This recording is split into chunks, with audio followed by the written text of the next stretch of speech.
L'image du jour, Lilia.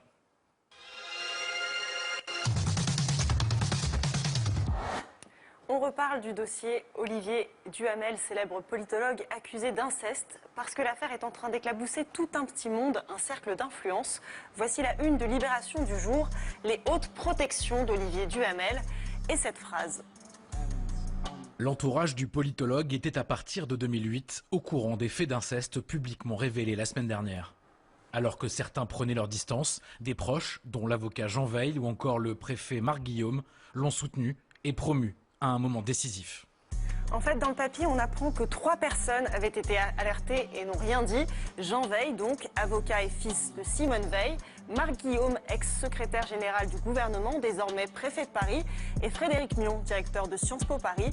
Ces hommes ont un point commun, ils font partie du club Le Siècle, le plus élitiste des cercles d'influence en France. Il y a un an pile, Olivier Duhamel était élu président de ce club élitiste, ce qui est un genre d'honneur. Et c'est ce qui aurait poussé Camille Kouchner, sa belle-fille, à écrire son livre. Il a d'ailleurs démissionné il y a quelques jours. Alors Le Siècle, qu'est-ce que c'est? C'est une association créée en 1944 par un journaliste, Georges Bérard Quélin, engagé dans la résistance, et qui a un objectif, réunir les élites intellectuelles et politiques. Aujourd'hui, le club compte environ 700 membres. On ne peut pas demander à y entrer. Il faut être parrainé par 2 membres au moins. Sur le site du Siècle, on lit qu'ils sont sélectionnés par le conseil d'administration en fonction de leurs valeurs professionnelles et humaines. Le dernier mercredi de chaque mois, une partie des membres se réunit ici, 33 rue du Faubourg Saint-Honoré, au Cercle de l'Union Interalliée, dans la même rue que le Palais de l'Élysée, qui se trouve au 55, pratique. En gros, de 20h à 21h, apéritif, puis dîner par petits groupes de 8 autour d'un président de table qui organise les débats. Alors ces débats, comme dans toutes les démocraties libérales, sont des moyens d'échanger, de créer des liens entre différentes sphères de pouvoir. Le Siècle n'est pas vraiment un lieu où se prennent des décisions. Cela dit, il suscite des fantasmes, car il n'y a pas de photos, pas de vidéos, on ne sait pas vraiment qui en fait partie. On a juste connaissance de quelques membres émérites. Emmanuel Macron ou encore Nicolas Sarkozy en ont fait partie. Olivier Duhamel, Marc Guillaume, Jean Weil sont au conseil d'administration. Bref, c'est très opaque. Mais il se trouve qu'en 2019, les Gilets jaunes se sont intéressés à ce cercle. Ils allaient à la sortie attendre et interroger les membres. En février 2020, pour le premier et seul dîner organisé par Olivier Duhamel, ils ont même réussi à se procurer la liste des participants.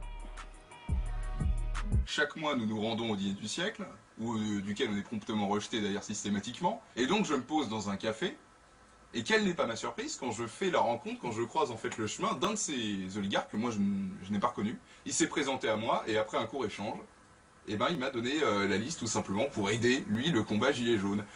Alors cette liste, on l'a récupérée. Il n'y a donc pas tous les membres, mais seulement ceux qui ont participé au 831e dîner du mercredi 26 février 2020 et dernier en date.